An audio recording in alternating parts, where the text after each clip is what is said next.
Mon invité, après avoir garoché sa sacoche, ben écoute, elle a décidé qu'elle faisait feu tout sur à peu près tout ce qu'elle était capable de faire. Cynthia Veilleux qui est mon invité. Salut Cynthia, comment ça va? Salut Gabriel, ça va super bien.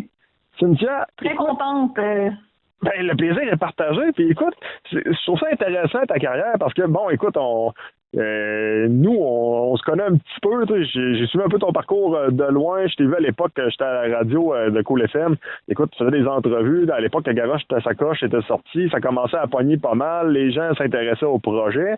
Et puis là, à un moment donné, bon, écoute, le projet est mort, en parenthèse, désolé, c'est plate. Ta collègue a décidé de partir, mais toi, tu as décidé de poursuivre ton bout de chemin. Et c'est là que ça m'intéresse. C'est que t'as comme changé un petit peu le style de Cynthia Veilleux, tout en restant Cynthia Veilleux, mais écoute, t'as fait la Veilleux un petit peu qui était un peu plus tranquille. Et là, t'es revenu un peu comme mon oncle Serge, en parenthèse, lorsqu'il décide de s'énerver et d'y aller avec vraiment de quoi d'un peu plus intense, un peu plus loufoque. Je pense que t'es revenu un peu à ton toi-même, on va dire ça comme ça. Ben, bref, ça, j'allais dire, je suis revenue dans mes bottines. Tu sais, veux pas, moi, la fin de garoche à sacoche, ben, tu sais, ça a été,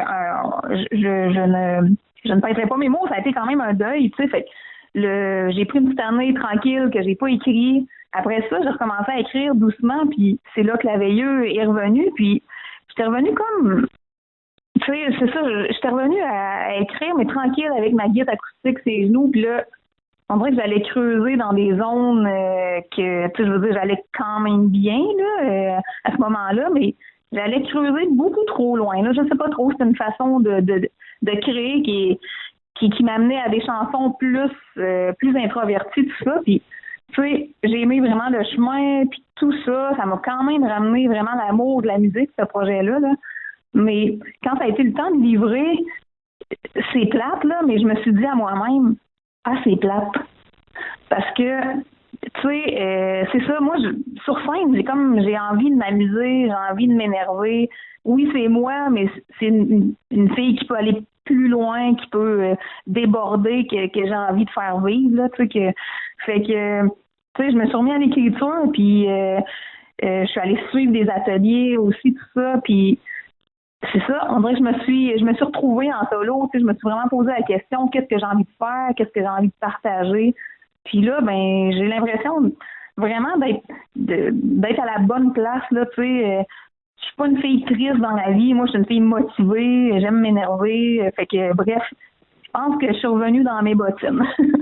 As-tu l'impression, tu sais, tantôt je parlais un peu de mon oncle Serge, Pépé et sa guitare, c'est deux artistes que j'aime beaucoup, qui sont, on pourrait dire, plus tranquilles, plus calmes dans la vie. Ça veut pas dire qu'ils n'ont pas de joie de vivre, là, c'est pas ce que je dis, là, au contraire. Là. C'est du monde super sympathique, qui ont de la vie, tout, mais tu sais, c'est du monde qui sont très low profile, mais dès que tu leur mets un instrument dans les mains, dès qu'ils montent sur scène, écoute, c'est un feu d'artifice qui embarque sur scène. Les gars, ils s'énervent. Les gars, ils veulent avoir du fun. Les gars trippent avec tout le monde. Ils veulent les voir danser, bouger, sacrer, danser de tout bord, de tout côté. J'ai l'impression que ton côté, c'est un petit peu rassembleur aussi. C'est un peu dans le même pattern.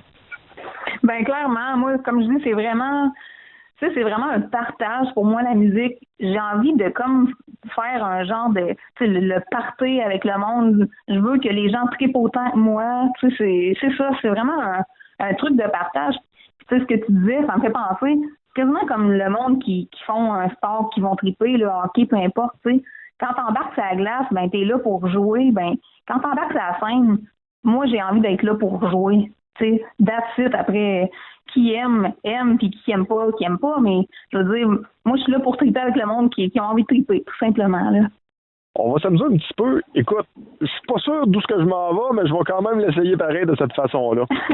T'es une fille, tu sais, on dit tout le temps que on peut sortir la fille de la Beauce, mais pas la Beauce de la fille. As-tu l'impression que comme t'es rendu à Montréal, lorsque t'as fait la Veilleux, t'étais comme un peu jamais dans le trafic, puis là, soudainement, là, feu tout, crime, la Beauce ressort du côté de Montréal, puis on s'énerve. Clairement, on pourra jamais sortir la Beauce de la fille. Ouais, c'est mon essence première. Feu tout, là, tu sais, ce projet-là, c'est ça. C'est la fille qui s'énerve. Feu tout, bon. Pourquoi ce nom-là? Est-ce que tu vas avoir des musiciens avec toi? À quoi ça va ressembler, cet album-là? Écoute, on a entendu 2 extraits jusqu'à présent. Je trouve qu'on retrouve un petit peu l'énergie de Garoche ta sacoche. Je trouve ça intéressant. Comment c'est né? Parle-nous un peu de ce projet-là. Comment ça a été né? Comment vous l'avez fait? Pourquoi ce nom-là? Les artistes qui t'accompagnent, la composition de l'album, les ondes qui t'ont inspiré. Je veux en entendre le plus possible. Cool, ben, Feu tout, c'est un projet solo. Justement, comme je disais, après la veilleuse, moi j'ai fait OK, je suis pas à la bonne place, mais on s'entend que c'était un parcours qui était nécessaire de faire. J'avais besoin d'écrire ces chansons-là. J'avais besoin de me rendre compte que c'était pas dans cette direction-là que j'avais envie d'aller, même si j'ai adoré tout le chemin du travail des tunes. Puis tu sais, j'écoute les tunes puis je les aime encore, là. Mais j'avais besoin d'énergie. Puis là, je me suis penchée, j'ai fait des ateliers, comme je disais. Puis là, je me disais, OK, dans Garoche, à sacoche, il y avait Cynthia. Puis il y avait Cynthia qui était vraiment animée, qui tripait. Moi, j'avais envie de foncer au fond avec ce projet-là parce que j'aimais ça au bout. J'aimais la rencontre avec le monde en show. J'aimais créer. Tu sais, c'est ça, je trouvais ça dynamique, positif. Bref, je trouvais ça vraiment cool. Fait je me suis repenchée vraiment, questionnée. Puis là, je me suis écrit vraiment des mots-clés de mon projet, qu'est-ce que j'avais envie. Puis tu sais, je m'étais écrit jeu, fun, folie, bonheur, audace, performance, groove, catchy, liberté. Tu sais, c'était comme vraiment les points d'ancrage du projet. Puis je voulais, tu sais, la fille de Garoche, Cynthia, ben c'est la même fille en dehors de Garoche, sauf que là, elle voulait refaire un projet solo. Mon projet solo, Feu tout, sonne pas comme Garoche, à sa coche, c'est vraiment différent. Mais reste que c'est la fille quand même. Tu sais, je suis pas complètement dénaturée, là. C'est la fille qui tripe, qui est dans ce projet-là, qui a envie d'avoir du fun. Fait que Feu tout, là, de trouver le nom, ça a été un super long processus. Au début, j'avais comme pensé à Cynthia de course, que j'aimais parce qu'il y avait mon nom dans ça, mais j'avais l'impression que je me mettais tout le temps la barre haute avec de course. J'étais comme ça, mais je peux pas faire des tunes à m'emmener plus down. J'avais l'impression qu'il fallait tout le temps que je sois dans le piton, puis bref. Long processus, je pense à plein de noms.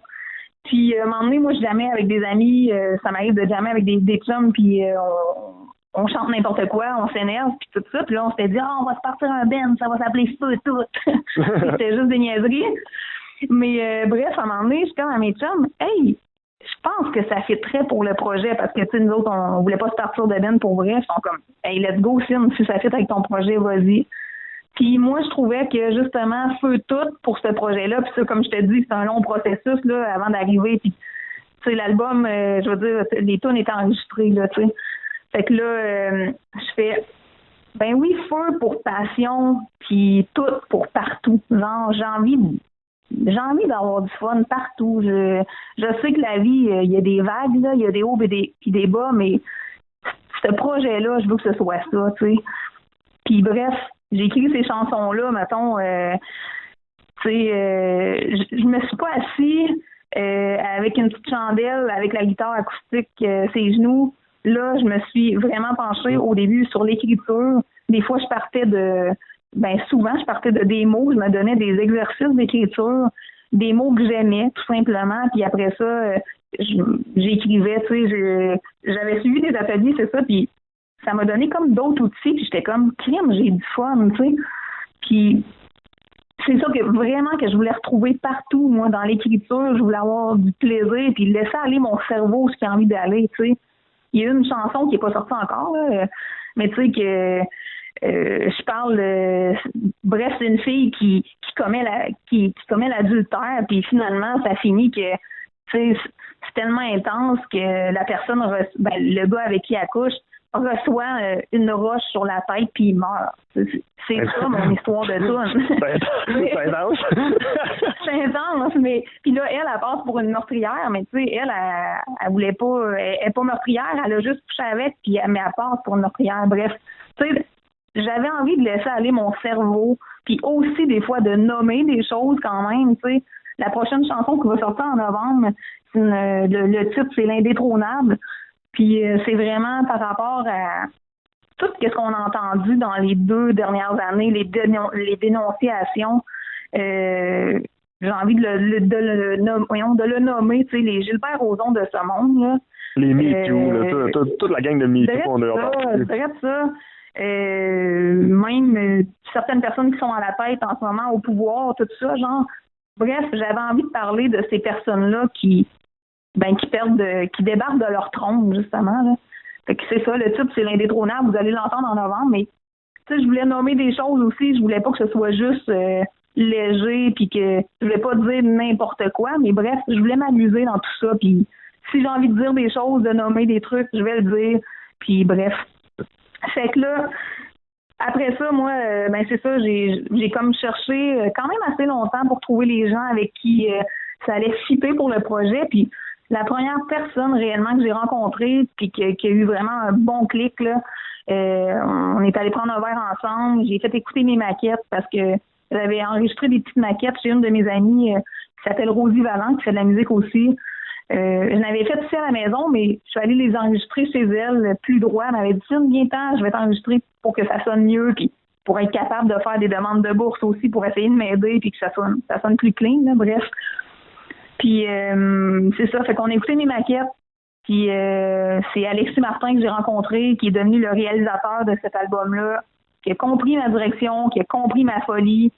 Puis lui, il a compris que quand on rentrait en studio, notre truc ensemble, c'est que si Finn n'a pas crié à midi, c'est parce qu'on n'est pas dans la bonne direction.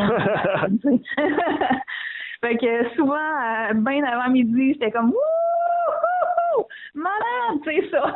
Fait que tu sais, c'est ça. Il a vraiment trippé. On s'est posé des questions ensemble par rapport au texte, par rapport à la musique. Moi, j'étais arrivée avec lui, puis tu sais, c'est un projet qui est quand même rock, là. La base est rock, mais pop rock, je dirais. Mais je voulais que ça soit quand même un peu catchy puis groovy, là. Tu sais, j'avais envie d'avoir du fun partout, moi, là. Puis je me suis pas castrée sur cet album-là, sérieusement, tu sais. Au début, je me demandais si je faisais un petit EP, un album. Finalement, j'ai fait Chris, à un moment donné, là, il y avait comme quelques personnes de plus pour la réalisation de l'album. J'ai fait, je filme pour un album. J'avais l'impression que de ramasser pour 5-6 tunes pour un petit EP, je me castrais.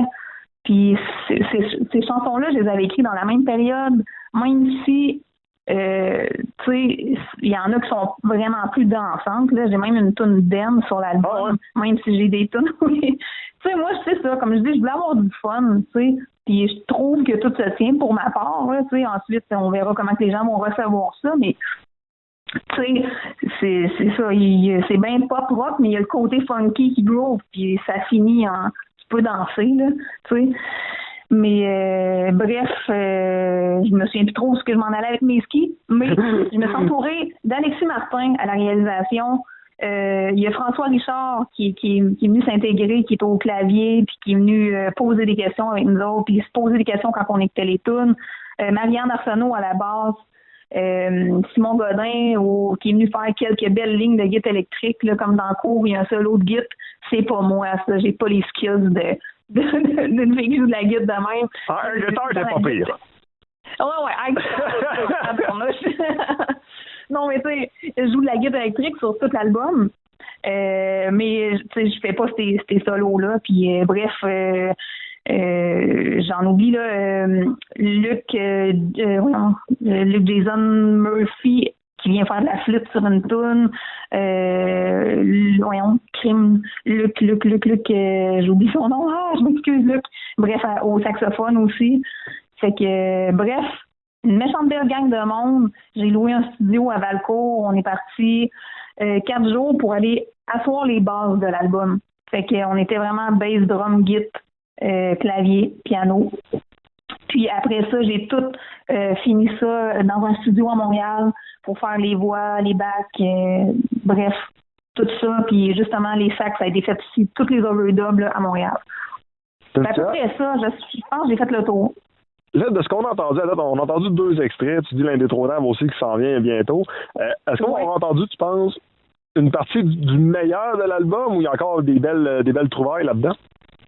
Ben, il y a vraiment des belles trouvailles, là. Tu sais, je pense qu'il va surprendre cet album-là. Tu sais, ça ne s'en tient pas qu'aux 3 chansons que je sors. J'ai décidé de sortir ça comme ça parce que personne connaît peu tout. Fait que je voulais tranquillement faire connaître le projet. Mais oui, il va y avoir des belles surprises, sérieusement. C'est ça. Je pense qu'il y a du monde qui s'attendra pas à entendre c'est ça, certaines chansons qui s'en viennent sur l'album. Il y en a que c'est vraiment comme dans ce que je vais proposer là, avant la sortie de l'album. Mais c'est ça. Je m'en vais plus loin. Là. C'est comme j'ouvre la porte tranquillement au projet, tout simplement, je pense, avec ces 3 chansons-là. Puis, tu sais, je commence à développer le visuel aussi de ce nouveau projet-là. J'ai des vidéos, là? Ouais, j'ai 2 vidéos qui sortent janvier-février. C'est 2 petits mini-clips là, de genre 40 secondes. J'ai travaillé avec une équipe qui s'appelle Juste du Feu. Fait que fallait que je sois dans le feu. Moi, je pense cette année. Une équipe vraiment magnifique. Puis, bref, c'est ça. 2 petits teasers. Juste pour vraiment plus comprendre un peu l'esthétique du projet. Là. Fait que, tu sais, j'étais supposée faire de la scène pour commencer à développer tout ça. Mais là, pour les raisons qu'on connaît tous, il n'y a pas de show en ce moment. Fait que, tu sais, j'essaie d'en montrer un peu plus. Pour que les gens comprennent, puis on va voir, je pense, très bien quand je vais sortir les vidéos que tu sais, c'est pas de la pop propre, genre.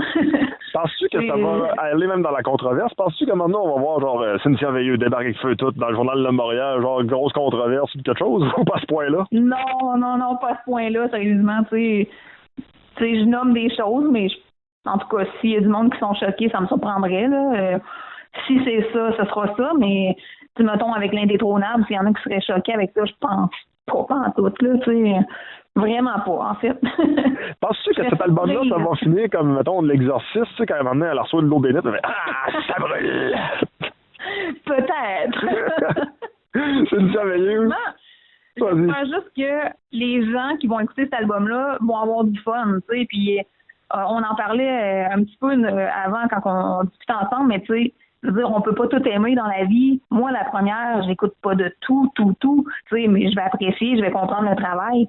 Mais ceux-là, c'est ça, j'espère que les gens qui vont écouter l'album vont triper, que ça va les faire sourire, que ça va les faire danser un peu. Bref, c'est juste que ça va les faire oublier peut-être des trucs du quotidien, puis juste c'est ça, genre qui se laisse aller dans cet album-là. Là. Merci de nous partager ton monde, Cynthia. Puis écoute, on a hâte d'entendre l'album au complet. Ça sort quand, cette belle petite affaire-là?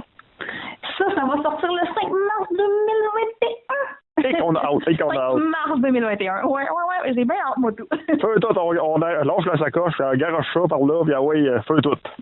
J'ai mis le feu à la sacoche, mon gars. C'est vrai de ça.